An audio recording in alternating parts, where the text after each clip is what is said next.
All right, are you all seeing just the PowerPoint screen? Yes. Okay. Yes. Great. So this is a short presentation that I've titled A 2020 Look at Online Safety, for the double entendre of a clear look, but also a look at what 2020 has done to online safety. So as Marita noted, NCMEC's mission is really three-pronged: find missing children, reduce child sexual exploitation, and prevent future victimization. But we like to focus on the positive elements of what we do. It can be tough and our name is dark, but hope is why we're here. So if you do ever come to our building, we've got a big hope wall. It's spelled out in the very front entryway when you come in. And so hope is why we're here. And we really do believe that through education, through community empowerment, we can reduce and prevent victimization. So I'm going to talk to you about a couple of ways that we can do that with online safety. So I'm going to move this little green bar, sorry. Okay. So some of the basics, they've changed. You know, COVID, with schools going online, with socializing going online, you know, things like 2 hours of screen time a day, or, you know, the other rules that may have been in place, they're kind of out the window. But these basics still apply because they're fundamental. The number one thing that we like to tell parents is that you should talk about online safety early and continue that conversation. So as soon as a child is old enough to use technology and actively use it, not just putting a toddler in front of a video, that's not them using the technology, that's them with the technology. But as soon as they are using it for a game or to do something, they're old enough to talk about using it responsibly. So that might simply be, how do you exit this if something happens that you don't like, or that just something goes wrong? You know, showing them how to escape out of an app or out of screen. And it gets progressively more in depth as children are more able to understand what they're doing with technology and why. Going along with that, when you're talking to your kids about online safety and how they're using their tech tools, you're establishing that you are going to be part of their online lives. And they should grow up expecting that you're part of that, the same way that you're part of their school lives. You're in the PTA, so you're actively involved right in their school life. You know what's going on. The same thing should be, you know, considered with their online life. That doesn't mean, you know, looking over their shoulder everything that they're doing or monitoring all of their accounts on everything all the time, but it does mean that there's a mutual understanding of children should ask permission to download an app, and that you look through it together when you set up an account or passwords or privacy settings, that you're there and so you know that they've got that app and you know what it's capable of, and you both know that. You both know that the other knows. You know, so that is part of establishing that from the get-go. It also prevents you from that feeling of, well, technology changed so fast and now I don't even know what that app does, and like, I missed the boat, I'm not even gonna try. So this is important. We know that it can be difficult, but right now it is actually a really good time to level set, to start over. You know, a year ago, kids didn't know what Zoom was, but now they're intimately familiar with what Zoom is. So now that you're using all these new tech tools, you can start this. Hey, you need to download this app for school. Well, let's look at it. Where are the privacy settings, or what does the camera do, or just looking at it together. And then, you know, you can conversely be open and be engaged. I'm getting ahead of myself to my last point, but call on them. If you have an older child who is good with technology and you need help installing something, or you want to update a setting, just ask them for help. It helps them feel more involved and that they have some agency and responsibility. And so seeing and helping other people with the technology will help them kind of foster those responsible behaviors. But like I was saying, knowing the capabilities of the technology, that's number 3. I talked about it a little bit earlier, but especially with new tech devices coming up on the holidays, PS5, if that's in your budget, know what it can do and know what is there, what is built into the machine to protect kids. So we have a lot of big partners who build these types of softwares and these technologies, and they know the device better than any of us can hope to know it. And so when they build in these child safety protocols, they do it in a way that they are intimately aware of what their product can do. And so they've designed those on purpose. Anecdotally, when talking to cyber tip line analysts, they said every time they get a report of exploitation happening on a big popular game or software, it's because, well, it's not because, but in those reports, when they ask if child safety or child protection like blockers or settings were on, or the child had noted their correct age as being, under 13 or what have you, didn't happen. So putting those settings on is just a really easy way, a basic firewall. That we can't prevent that everything is now safe, but you've just taken a big step in getting safer online. And finally, I kind of touched on this, but being engaged and open. So showing an interest in what your kids like to do online. So if you've got children who like to watch unboxing videos on YouTube, well, what are the people unboxing? Are they tech devices? Are they Legos? Are they trading cards? Like, what does your kid like to do online? And is that something that interests you? Can you maybe play that same app that they're playing, if it's Words with Friends or some, whatever it is, if there's a way that you can engage with your kid in what they're doing online, that's a really good thing. And then also, if your kid is doing something online and something happens, whether it's their fault or not, we always counsel parents to try to respond calmly and non-judgmentally, focusing on how we're going to move forward, or how are we going to report it? Does this need to be a cyber tip line report? Is it sexually exploitive? Because if it is, that's a cyber tip line report. Is it cyberbullying? Are we going to report it to the website or the app where it happened? Like, what will we do? And then focusing on, like I said, moving forward, getting better, and not focusing on that past mistake. Later, I'll talk about how right now specifically, we do not encourage parents to take tech away as a punishment. If you have to, we talk about limiting it, because right now with social distancing and schools, even if you are in person, you might not be in that segment with your friends anymore. So tech is really, really crucial to socialization today. And so we're not suggesting that people take away tech as a punishment. That can actually hurt the situation more, or drive children not to tell. And in a lot of situations, especially a type of blackmail with exploitive images, we call it sextortion. Kids, they report a lot that they haven't told, and they get deeper and deeper and deeper into this extortion because they're afraid that their parent will take away their device, or that they'll get in huge amounts of trouble, and so it just gets worse. So those are our 4 basics that have been there since pre-COVID and have existed. I think they will exist after COVID as well. Like Marita said, please, if you've got questions at this point or anything, just unmute and ask. I'm going to move to the next slide, but I'm happy to talk more about these basics if anyone does have a question.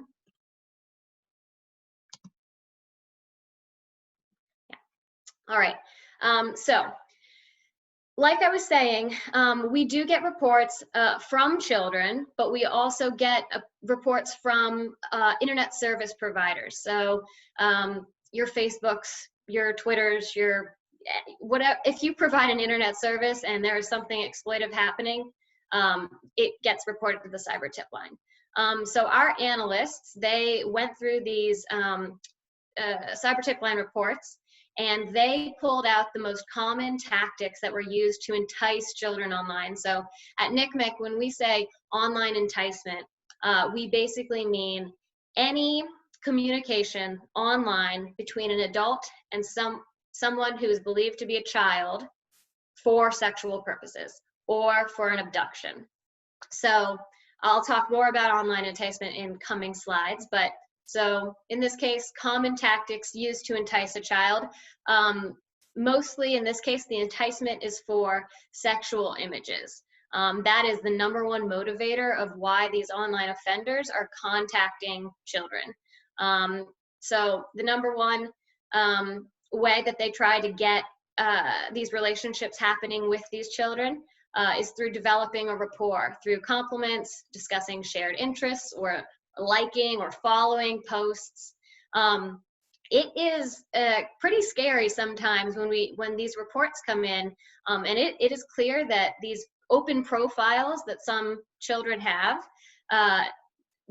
this offender will basically be able to study that child and knows what they like, knows what sports they like, music or anything. And so that open profile can be a pretty good source of information for someone who's seeking to do harm to that child.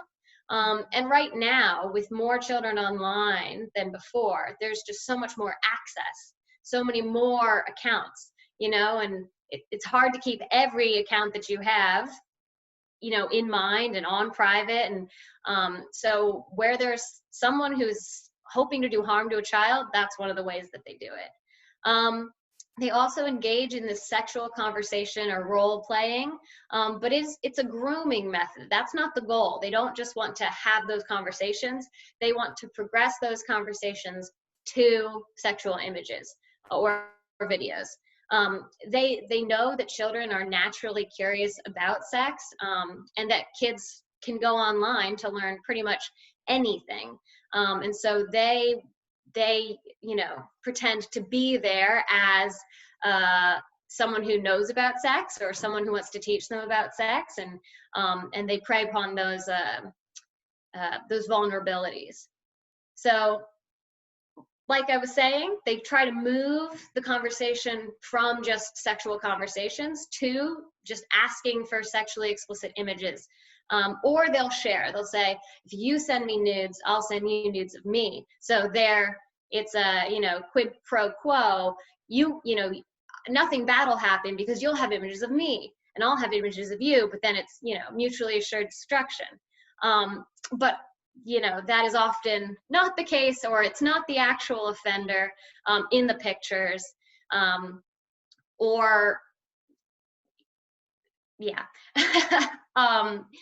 but just asking is the most common way that they get these sexual images, which is really interesting. So then we follow up the list with sending or just offering sexually explicit images of themselves first, as like, I took the first step, so you can trust me because you've already got these explicit images of me. So, you're safe to send back images of yourself. Pretending to be younger, or offering a different type of incentive. Maybe it's cash payment, alcohol, drugs, lodging if the child is maybe in foster care or has run away from home, or for some other reason would need lodging and would need to pay for that somehow. These images could be payment, and transportation or food, same thing. So those are more specific to children involved in child sex trafficking. With COVID, we have seen trafficking go online. So people don't want to meet up, but they are live streaming for payment. They are, they're engaging in sexually explicit videos for payment, as opposed to being out, meeting up with people for that sexual contact. But you can learn more about online enticement and get resources to talk about this at the link below. It's a little bit light, but missingkids.org/netsmarts, that's your landing page. If you were to click the topics in the top, you'd see a bunch of different topics that we have, and online enticement is one of those choices. It'll have how to talk about it with kids, questions to ask, responses about the issues, tip sheets and other things that we have for parents. If you did want to just learn more about this, even if you're not ready to talk to kids about it, you might want to be knowledgeable about it, and that's where we've got those resources for you. Brittany, I have a question that came up in the chat here. So yeah. do you guys have suggestions around how to share this information with kids? Is there a way to share this with them without scaring or traumatizing them, but letting them know this is pretty serious? And when I think about the audience here, right, like my 8 and 10-year-olds are online so much, and while I'm working, some of that's like 100% unsupervised. Mm-hmm. So how do we have these conversations with this age range of not even a teen yet, to in a way, in a manner, not to totally scare them, but also say, look, this is a big deal. It's not a little deal. This is big. Yes. So yes, that's a fantastic question. And it is something that we at NCMEC, we struggle with every day too, because it's tough. It's a tough topic, but we know that primary prevention is done before they're even in a situation where there's potential exploitation. So you do have to talk to them now. So we have created a web series, which is called Into the Cloud, and it is 6 episodes in season 1, and they're very short. They total 30 minutes for the entire season, and each episode talks about a different element of online safety, but online privacy is episode 2, and then inappropriate interactions is episode 6. So that's one of the ways that we like to kind of hide the vegetables, in one sense. So we have discussion guides, and episode 6 specifically, the discussion guide there is about inappropriate online interactions and the red flags. So what did that character Renard, what made Nettie feel uncomfortable about him? And so kind of getting kids to think not super specifically about online offenses, because these red flags are offline red flags also. Someone you don't really know paying you a lot of attention all of a sudden. That's an offline, hands-on child sexual abuse red flag as well. So we've got those cartoons, that web series, Into the Cloud, which is a good option. But also sometimes just a quick mention of it, but then a repeated mention of it. So sometimes there's a news story, a teachable moment, you can jump on that. But other times it's just, if your kid's on social media and it's like, hey, have you ever seen anything that kind of like made you feel uncomfortable on social media? And they might be like, ew, mom, stop. But if they're like, yeah, if they tell you about it, that's great. That means you have a really good open relationship already. But just let them know, hey, if you do ever see anything in a game chat or on a live stream, like, this is what you can do about it, and I want you to tell me about it. Like, you're not in trouble, but I want to know about it. And then just kind of sprinkle that in where you can. But I definitely think the web series is a much easier route if you don't want to play the long game of sprinkling it into conversations here and there.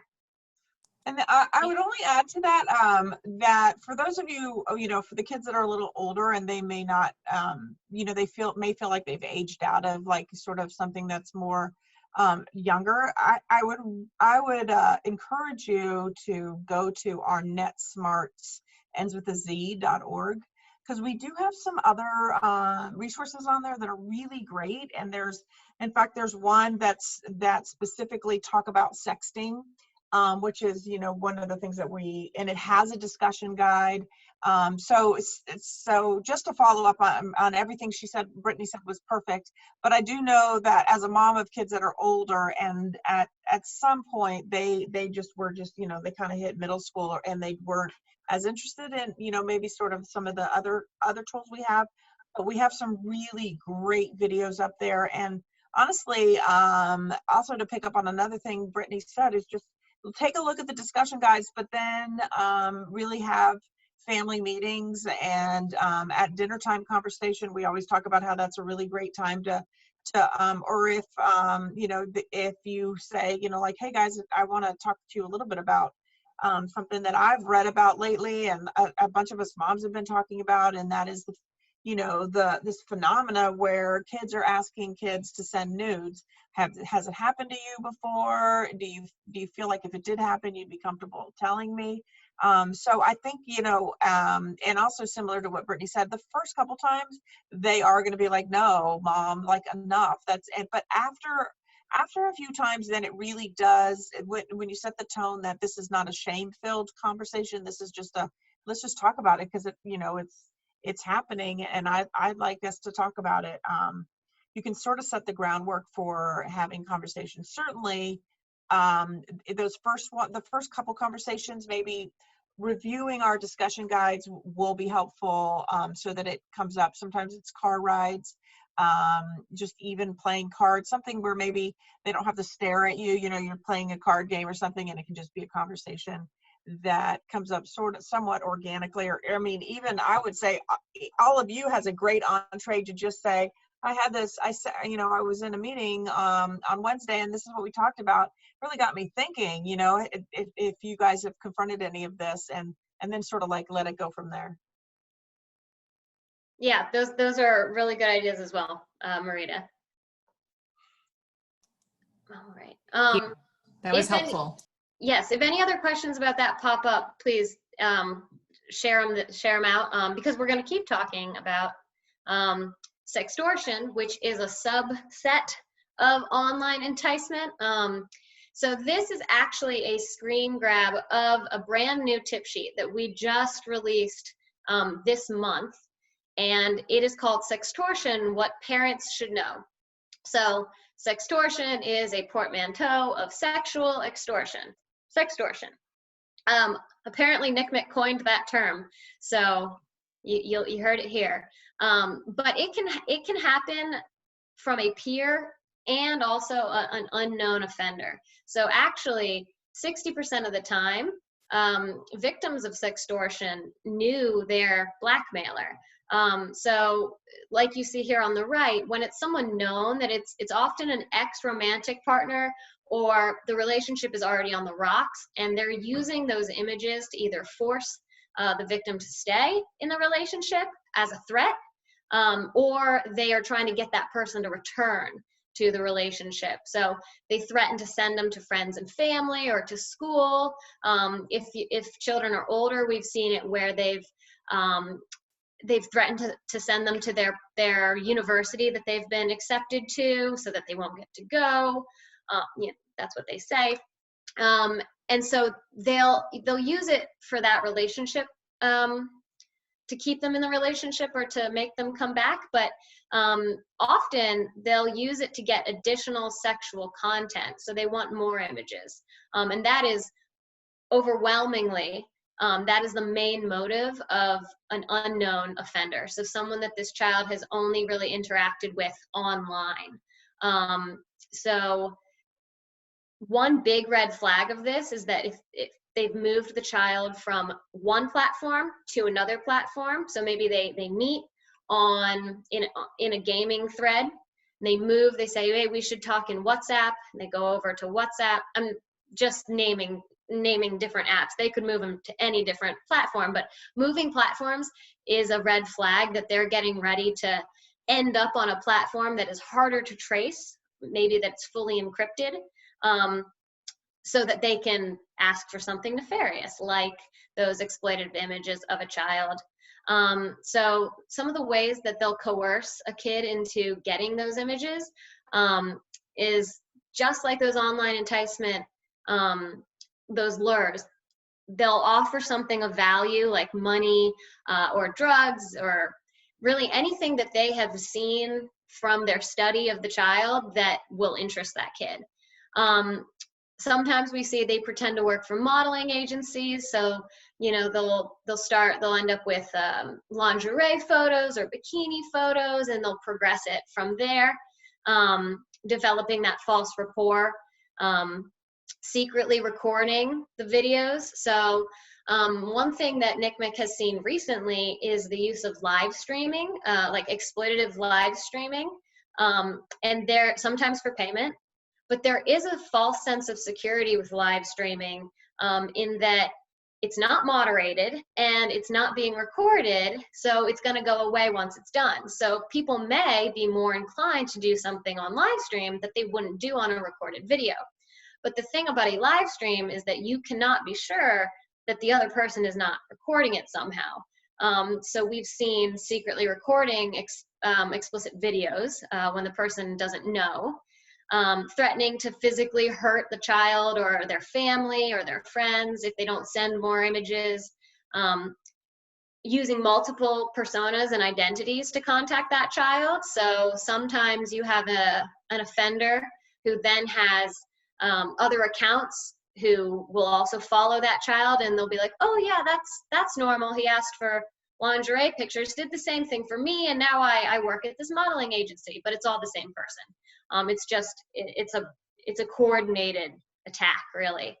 Like I noted before, pretending to be younger or pretending to be, you know, a girl if they're approaching a boy or vice versa. Hacking accounts to steal images, that's less common, you know, unless you're a big Hollywood celebrity and someone's looking to leak nudes. That's less common, but it does happen, especially when there's kind of easy to guess or repeatable passwords. That's definitely something we counsel against. Strong passwords are always helpful. But then we've also seen in the whole coercion tactics, threatening to commit suicide if that image isn't sent, more images aren't sent, because often these are relationships. It didn't happen in one day. They build a relationship with the child, and so the child is invested in what this person does and thinks, and especially they're playing on that vulnerability. They're not actually going to commit suicide, but they've seen that that child's very empathetic or has, you know, a history of self-harm, and so that'll really strike a chord, and so they threaten that because they know that that's gonna maybe be a good way to get them what they want. So those are some of the most common tactics when it's an unknown offender, but whether it's known or unknown, persistence is what's common there. So the harassment almost never stops if the victim complies with the extorter's demands. And that's alluding to what I said earlier about when children have felt that they can't tell because they're going to get in a ton of trouble, or they're going to have their phone taken away, and it's the only way that they contact, you know, their friends and or what have you, and then it just gets worse. So that's why we really think that having open conversations about online behavior, about what online life, are just important, because if a kid can trust you to come to you when something is wrong, that is fantastic, right? So we hope that they're never in a situation where something exploitative happens online, but if they are, getting help as soon as possible is key. On our website, so you can learn more about sextortion at, I'll get there, at missingkids.org/netsmarts/sextortion. You would find this tip sheet there as well. You would find some statistics. You would find a PSA that we did. There's a 30-second and a 60-second version of it. But you would also find information about talking about healthy relationships online. And your photo fate, that's one of the videos Marita was talking about earlier. It has a really good discussion guide that's really pertinent to right now, because we know that everyone's doing more online. So we suspect that people are doing more in their romantic relationships online now too. And you know, that's adults as well. If you can't physically be with someone, you know, maybe you are exchanging those images where previously you wouldn't have done that, but now you're forced, but you don't have that choice of being in the same place. So healthy relationships, how they unfold offline and online, is part of that Your Photo Fate video discussion guide. And I really suggest it if you've got older kids, maybe 13 and up. I would recommend talking to them using that discussion guide. Did a question pop through there? Oh, thank you for the link, Allison. Okay, so red flags. There are certain behaviors that put children at elevated risk of online enticement, including sextortion. So number one is lying about being older in order to access a platform that they otherwise wouldn't be able to talk to other users on. So most all the big social medias, you have to be 13 or older. So if you are wanting to be on that platform and you're underage, lying about your age is going to put you at risk just because you've got more exposure. You don't have those privacy controls that are built in for youth accounts, YouTube Kids, for example, versus YouTube. So lying about your age, initiating online communication, or offering an exchange with an offender. So sometimes if children become aware of the idea that their images can be sold and it's a quick way to make money, that's part of what we're seeing with the live streaming right now. A lot of summer jobs for teens and younger children were canceled, lifeguarding, what have you. And so people are turning to the internet to make money. And if, walking around in an exploitative condition might make you some money, they might initiate that, and that'll put you at risk of online enticement as well. And then sending those explicit photos, so sexts. The more common term now is nudes, so send nudes of oneself to another user. But that's online enticement. So a lot of those same red flags that you might notice in a child's behavior are the same as red flags for cyberbullying. Cyberbullying is, of course, much more common than online enticement. So some of those things to kind of look out for are, is there a sudden change in any of these? So suddenly, is your child avoiding the computer or their phone or their tablet? Do they seem, again, suddenly, very, very stressed when receiving any sort of message? Have they withdrawn from family or friends, or reluctant to do things with school or sports or social events? If we can, when we had those, when we can have those in the future. Completely avoiding conversations about tech use. It's normal, like Marita was saying. The first couple times, if you ask about something inappropriate online, they might try to shut you down because it's embarrassing. But if they don't want to talk about technology at all, not even what app they used or a silly video they saw on TikTok, maybe there's bullying, maybe there's enticement, something's going on, perhaps. And then just kind of sudden signs of low self-esteem, depression, fear, and then sometimes poor eating or sleeping habits. Again, they're very similar symptoms to a child who might be being cyberbullied, and that is more common than online enticement, but just good to know. So I just wanted to add one quick thing here, and that is, all of you just are awesome parents, right? And I would just say that there's a couple common sense ones as well, and I would just really, I just think this is really important, and it just can't be said enough.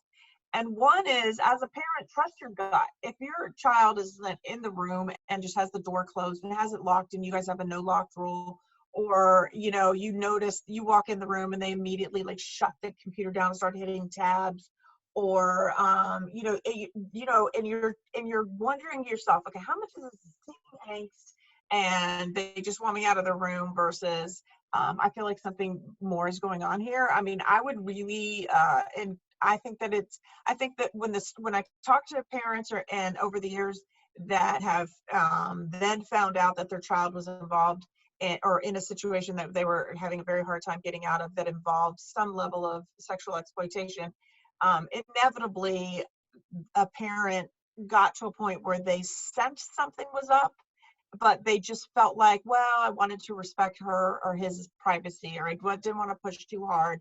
I just figured it was, a teen being a teen.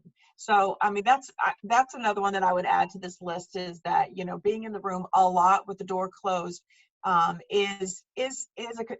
particularly if that's a rule in your house that you don't allow, and on the device, and or gets very defensive about, like, if you're like, well, who are you texting, or trying to look at the device or the laptop or the computer, and there's a strong almost visceral reaction. Over time, I think that if your gut is telling you something is up, then follow that sensation. Thanks. So my final 2 slides here, what you can do. So we've kind of been talking about that as we've gone along, but these are grabs from a new tip sheet that we put out once we realized that stay-at-home orders were going to be around for a while. We came up with this, and this is what I was talking about in terms of the modifications that we as adults working from home, as parents, as kind of stewards of children, we have to modify. But one, we want to keep the ground rules. So even if we have to update them, use this time to level set, like I said. Involve kids in setting those ground rules. One thing I found as a teacher is that when we made classroom rules together, they were much more likely to stick to those rules than if I just said in the beginning of the year, these are the 4 rules that we have in this class. Tried that one year, didn't go great. Tried a different approach the next few years, went much better. So involve kids in making these rules. These are just some considerations. Distance learning tasks before social media or gaming, or a certain amount of distance learning, then you can take a game break, then go back to learning. No devices during meals. Digital curfew is one that I really like. And then at least blank minutes of non-electronic activities per day. So those are just some to consider. They'll be unique to you, your child, and your household, but do have some ground rules. Monitor, but modify. So one of the parents was saying earlier that their kids have some time where they are completely unmonitored because you're working from home and they're in another room, and that is how it is right now. So we get that. We know that even the strictest monitoring programs and pop-up blockers and alerts to, your child just logged on to this website, it's not going to ensure that children are totally safe. So one thing that you can do is to set up a workstation for kids and teens where you can provide a quick visual. So again, we know you can't monitor all the time, but somewhere where you can see that screen when you walk into the kitchen or when you walk past the room, just to make sure that they are doing what they're supposed to be doing, at least when you do a spot check, or when you're doing household tasks, so that you can just quickly see it, so they know that you can see, and you can also have that kind of peace of mind that at least some of this time they are doing their schoolwork as they're supposed to be doing. And just remember that most of the time kids are not being exploited online. Whatever they're doing, even if they are goofing off on YouTube when they're supposed to be watching a little documentary piece, they're not being exploited online. So just remember that, even if you feel like you've now heard all this scary information. These are just steps that you can take to help make sure that they do stay on the safer side. 3 and 4, so engage with the platforms. We talked about this. If you're teleworking and your kid comes up on that gaming break in their schoolwork time, maybe go play it with them. Maybe you're terrible at it and they'll beat you, but that'll be fun. And it's a way that you can kind of foster that relationship just as humans, but also reiterating that you are part of their online life. So again, if you show that you're involved, they're going to be more willing to talk about it with you, and they're going to be more willing to talk if or when something uncomfortable does happen. Tip number 4, talk in real life. So showing that you're willing to listen and respond calmly about offline things will translate to that online situation. So we know that relationships are hard right now. Talking to teens about how they unfold, like I said, offline in a healthy way and online in a healthy way. So if you've got a teenager who hasn't seen their significant other in a while, you know, maybe ask them, hey, how's so-and-so doing? You know, like, do you guys talk a lot? Do you FaceTime? Do you live stream? Do you game together, you know, simultaneously? Just like, you know, what's up? And maybe then you talk about the Your Photo Fate video, but just talk in real life. And then finally, talked about this one earlier, don't take the tech. Right now, because the internet is really the biggest link between kids and their social circles, and that social emotional growth that they would be having in school is, you know, definitely not the same when working and learning from home. If we were to take the tech away when they did something, you know, wrong or inappropriate, or even something dangerous, even if you went home and you found out that your child was signed up for all these social media things and they were listed as being 18 years old, we wouldn't suggest that you take that phone away or that tablet away from them. Sit with them, walk through, put those privacy settings on, and talk about why you're doing it. And if you have to, limit the access. So shorter windows for digital socializing, you know, restricting it to you can only use it in this room, or if I'm teleworking in my office, you're teleworking you're on your device from the corner of my eye. Just limit it. Don't take it away right now. That would probably do more harm than good, just from their kind of emotional standpoint, and their socialization. So that was my last slide, and I'm only slightly over time. So if there are any questions, I am happy to talk further about anything that piqued your interest. I'm going to stop sharing though.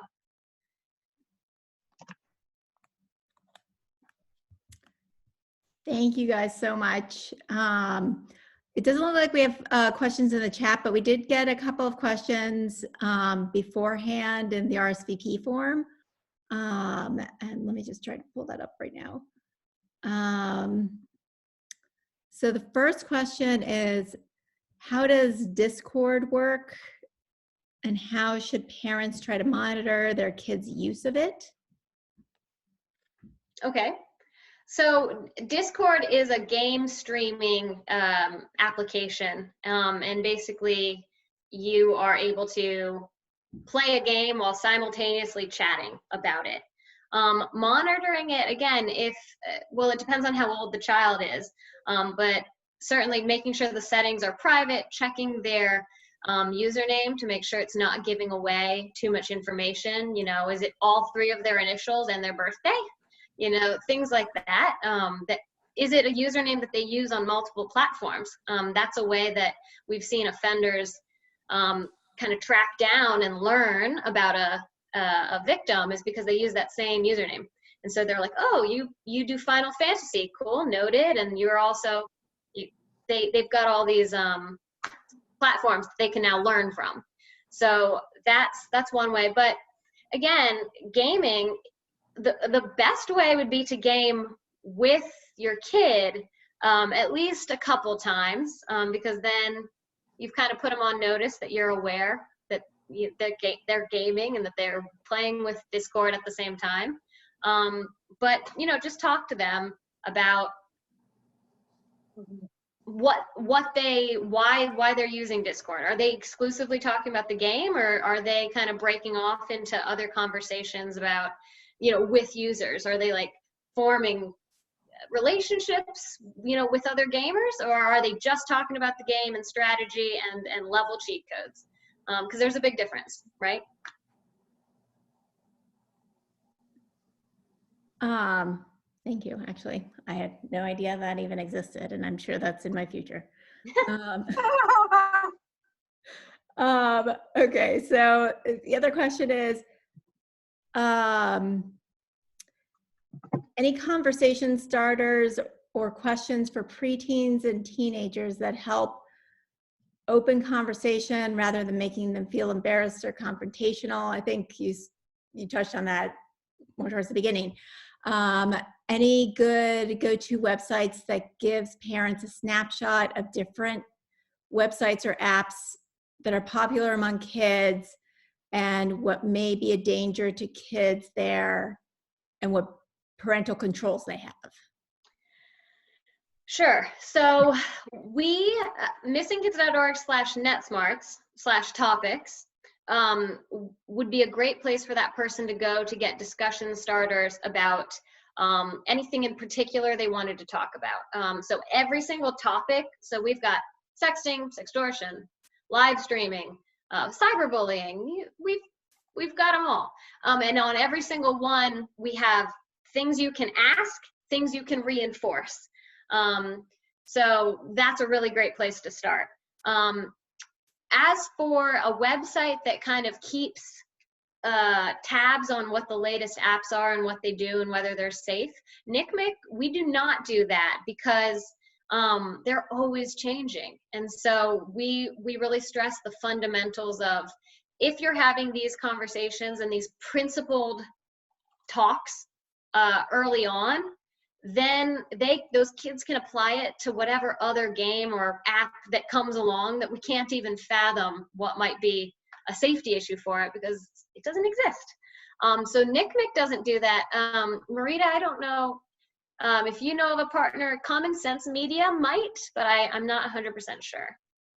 Yeah, no, so the thing I was going to suggest is Common Sense Media has a little bit, but really the tool that your child is using, whatever platform, I would recommend spending some time. I actually just sent one for Discord. Spend some time. So if your child is a PlayStation kid or an Xbox kid, mine are Xboxers, or if you find that they're on their phone and they've downloaded some apps, Yubo or Kick or just app, definitely I'm a big believer that, you should know what apps your child is using. And what has become sort of industry standard, there's a bar that's been set. This is not true maybe 8 or 10 years ago, but now every single one of the platforms, so Xbox, PlayStation, Sony, as well as the Microsoft, as well as the other apps, they all have a safety center and they all have a sort of a toolkit and information for parents. So I honestly think that the best thing that you can do is find out what your children are using, and then spend a little bit of time on their safety site. The reason is because they have tailored questions and answers and FAQs that will help the parent have conversations where the child realizes, wow, my mom really did a little homework because she's talking my language. She's talking, about exactly what I'm already facing. So I spent a little bit of time because a lot of these same the tools or the gaming or the devices that your kids are on, they're also partners of ours, and we have really stressed to them the importance of having best practices, but also having really easy to find. So what I find, even when I'm preparing for meetings, so I recently had a meeting with Sony, and I just put in Sony PlayStation parent, how do I talk to my child about online safety? And Sony has compiled all the information in a way that would make it really facilitate those icebreaker conversations for the parent. The other, if we're talking about gaming, and I would really recommend that you guys jot this down, is ESA. So there's the ESA stands for the Entertainment Software Association.org, and they are a nonprofit. I'm going to try to get their website if I can. They're a nonprofit that's dedicated to helping parents, but also just keeping the bar very high for child safety in the space. Because let's face it, if a lot of parents, if there starts to become like a groundswell of unhappiness from parents about video gaming just in general, then what we're going to find is a lot of parents and educators and even leaders in the space like us, you know, start to discourage parents from even allowing their kids to be on it. So similar to what happened, I think you guys may all know Craigslist, right? So years ago, parents and all of us were sort of on Craigslist, and then we started to see that Craigslist was not stepping up to really make sure it was a safe platform and a safe place for us to go. And so everybody sort of jumped off Craigslist and tightened it up. So really the ESA is, their goal is just to make sure that gaming is safe for kids and enjoyable. And you know, the other thing I would love to you know, I think is important, and I think a lot of you guys would agree with me, but these gaming in and of itself is, it's, you know, the danger is something to be aware of. The safety is something to be aware of, but in and of itself, it is a great way for kids. And for those of you that are parents of children that have autism, what they have found, ESA has actually spent a lot of time with kids with autism or that are on the spectrum, as well as other special ed kids, and have really found that children that may be in a traditional school environment were having a difficult time connecting with peers. In an online environment, they were finding that there was a level of acceptance and inclusion that they weren't finding in traditional space. So I do think it's important for us, you know, Brittany and I, to just really convey that we are not anti-gaming or anti-internet or anti any of that. We just want there to just raise the bar about safety and awareness. And so let me just, I think it's the ESA.org, but I'm going to send it to you because it is they have such a good site. Entertainment Software Association. I'll put it in the link right now. TheESA.com. I'll just stick it in the link. That's great. And yeah. Just a reminder, when you send the link in the chat, I'll also put it on our website so that parents can refer to it in the future. And it'll be there with the presentation. Yeah. So that you can access it whenever you need to. Yeah, I mean, it's also a really cool thing to, I actually had my teenager sit with me when we went through, I was prepping for my meeting with ESA, but there's just a lot of good information about safety and a way to celebrate gaming, even for a child to hear their parents say, I think it's cool that you're gaming. I think that's cool. I wish I was better at it so we could do it together. Would you like help me learn it? A lot of along the lines of what Brittany was saying, but it helps break down those barriers so that you can, you know, talk about, and it's not just the sexting. I mean, I know a lot of our presentation was about the sexual online, but there are other things that you want to be able to talk to your child about. Is it a toxic environment? If your kid is gaming, and toxicity in gaming is a concern for parents and the gaming community. So how do you say to your child, hey, listen, you find yourself in a gaming lobby, they call them, and somebody's being a real jerk, then just bounce out. Like, you can just help your child self-advocate so that they can, they realize that, you know, you're not anti this or anti that. You're just trying to understand it better and also start those conversations. And then I know that one question came up about Among Us. So we can put that response on our website. And when they respond back to us, right? Brittany, were you gonna look? Yeah, I mean, I'd never heard about it.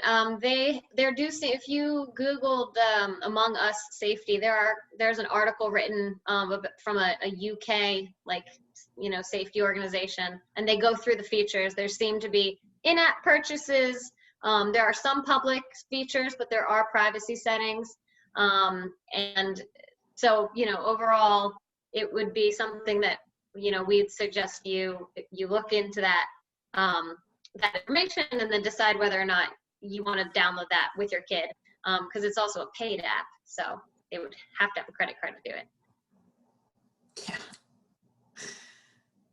Yeah, there's so many. There's Roblox. I missed the one you guys are talking about, but there's a lot that just some really, really great games. But yeah, there's always going to be the opportunity for somebody. In our world, it's called a bad actor. It's a very gentle term for what some of these people are, but it does describe what they are. So there are bad actors that are going to try to take advantage of the fact that our kids are spending a lot more time unsupervised online, but helping to empower and advocate and really, you know, just helping kids to understand that you're someone that they can talk to about if they come up against someone that really makes them uncomfortable. And I think we'll go just a long way. You know, Marita, when we had one of our conversations, you know, prepping for this, one of the things that really resonated with me was when you said, or when you gave that example of the kid that was building that rapport with that bad actor. Mm-hmm. And, you know, the bad actor sort of playing this kid along, and is like, oh, you don't have that gaming system yet? Mm-hmm. Parents haven't bought it for you? What's your address? I'll send it. I can do that for you. And there's a lot of us whose kids are really struggling with executive functioning, and some of us can see our kids doing that, thinking, wow, I'm going to get exactly what I want from my friend online. This is amazing. Yeah. Yeah, those kinds of conversations, those communications, it does three things for the bad actor. One, he's getting the address. Two, he's starting to create a wedge between the child and the parent. Like, I can't believe your parents didn't get you that. And three, he or she, but typically he is strengthening a sort of like, we've got this little secret now. It's going to be between, you know, I'll send it. Here's what, or even, you know, and so that's how grooming is. It's never the first time they start having a conversation. They don't say, take off your shirt. It's a slow drip. And so that's the grooming is something that I think all parents should really have better understanding of what's the psyche and what's the thinking.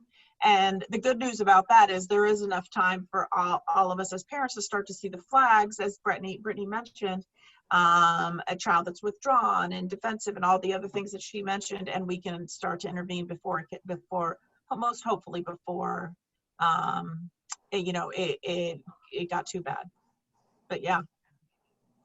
This is really incredible information, and I think so important right now with all of, you know, with the amount of time that we're spending online. It doesn't just pertain to our community. It really applies to all parents. Absolutely. We're really appreciative of your time tonight. I had the pleasure of, you know, touring the center. It is absolutely incredible. So I got to do that with Old Navy. So I do highly recommend if you have a chance to go. Yeah, take us up on it. We don't offer it around all the time, but you ladies are absolutely welcome. We'd love to have you. And we're confident that day will come. Hopefully sooner rather than later. We'd love for things to get back to normal sooner. But thank you guys so much. I know we're a couple minutes over time, so I want to be respectful of everybody that's on here. And yeah, thank you guys so much. Thank you. Thanks. Questions will come up later. Shoot them over to Kathleen, and then Kathleen will make sure that they get to Brittany and I. Perfect. Will do. Thank you for having us. Thanks Brittany. Awesome job. Yeah. Thank you very much. Good night, guys. Good night, everyone.